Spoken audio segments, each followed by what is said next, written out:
Hari Om.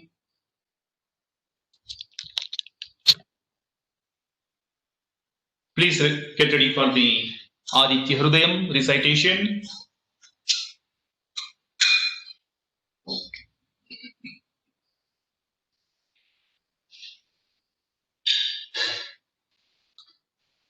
Bringing the beautiful image of Arkabimba, image of the Surya Bhagavan.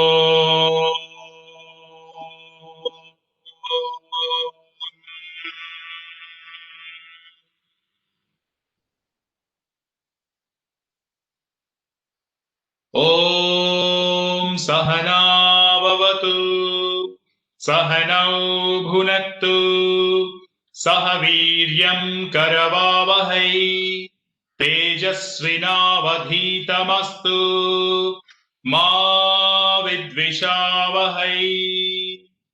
Om Shanti Shanti Shanti. Shri Gurubhyo Namaha. Harihi Om.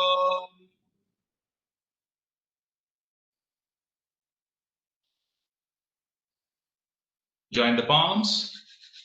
Delicately rub them. Cover the eyes.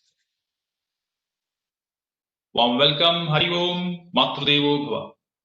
So let us revisit 1 to 8. Together we will chant with spast ucharan. Tato yuddha parishrantam samare chintaya sthitam ravanam chagrato drushtva yuddhaya samupasthitam daivataischa samagamya drashtumabhyagatoranam upagamya bravidramam agastyo bhagavan rishihi Rama Rama Mahabaho Shruну Guhyam Sanatanam Yena Sarva Narin Vatsa Samare Vijayishyasi Aditya Hrudayam Punyam Sarva Shatru Vinashanam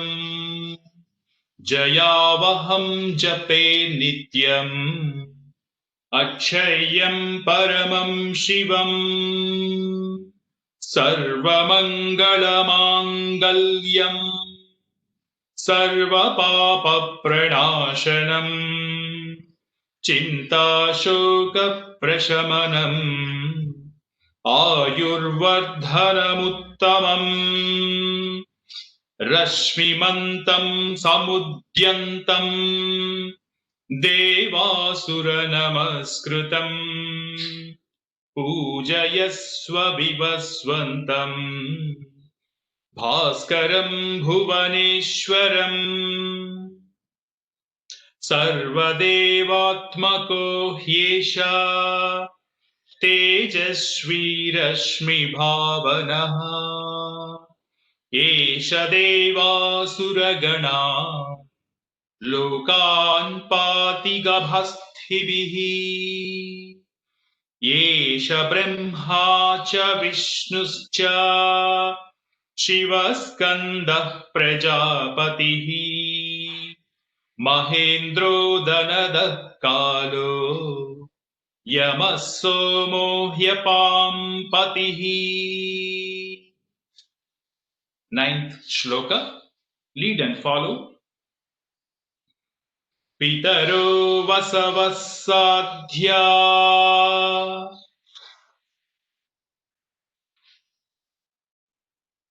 Yashvinau Maruto Manuhu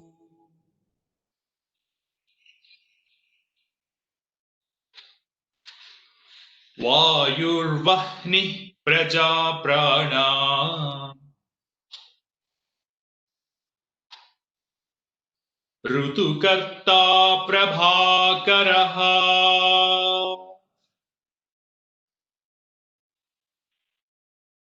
Now we will chant twice together. Pitaro Vasavasadhya Yashvinau Maruto Manuhu Vayurvahni Praja Prana Rutukarta Prabhakaraha. Pitaro Vasavasadhya Yashvinau Maruto Manuhu Vayurvahni Praja Prana Rutukarta Prabhakaraha.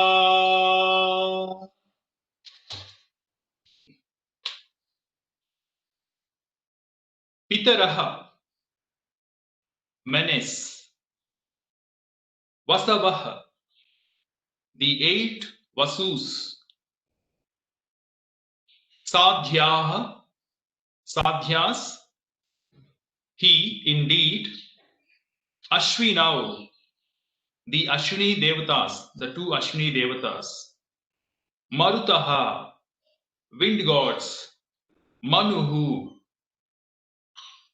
Manu. Vayuhu, the wind god. Vahinihi, fire. Prajapranaha, the life breath of the universe. Rutukarta, the source of the seasons.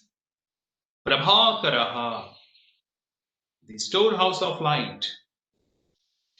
Indeed, he is the Pitrus, Pitru Devatas, the 8 Vasus, the 12 Sadhyas, the 2 Ashwini Devatas, the physicians of the god, the 49 Maruts, Manu Chakravarti, the wind god, the god of the fire, the life breath of the universe, the source of the seasons, and the storehouse of light. In this verse also, we will see the glorification of Surya Bhagavan, the different extensions of the single principle. Very, very clearly, in the previous shloka, he has been described as, he is verily the Trimurti, the trinity of the divine principle, Brahma, Vishnu, Maheshwara, Skanda, Yama, so on and so forth. Now here, the 3rd line of divine hierarchy. Yesterday, 1st line of hierarchy, 2nd line of hierarchy, and now the 3rd line of hierarchy has been described. So he's been compared that he has been described as he's the Ashwini Devatas. The Ashwini Devatas, actually, they take care of the herbs, Vanamulikas. The physicians actually pray to Ashwini Devatas. They take care of the Vanamulikas, the different shrubs and roots that can heal. Manus, there are different Manus who have ruled in the ancient times, they have ruled the planet. And one of the very oldest text is Manusmruti, which is a very basic legal treatise which describes certain codes for everyone, mainly the humans, the different categories of human beings, based on their work, how they should function, and what are the different code of conducts. It describes very vividly. Even Manusmriti has been the reference book even till date when it comes to certain legal cases. They always look back to the Manusmriti. So it shows the anciency of this wonderful richness in this heritage. And of course, Maruts. Actually, Marut means different types of gods, and one of the god is Marut, is Maruti also. Vayus. The aspect of wind is also Marut. And it's been described is the very life breath of the universe, which means even our breath is also a part and parcel of that universal breath. So these are the reflections from the 9th shloka for today. So with that, let us conclude.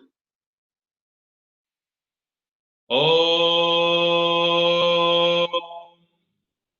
Shanti Shanti Shanti Harihi Om. Hari Om Tat Sat. 7 a.m. members, please get ready for the session. I will log off and log in with the other place. We'll catch up. Hari Om.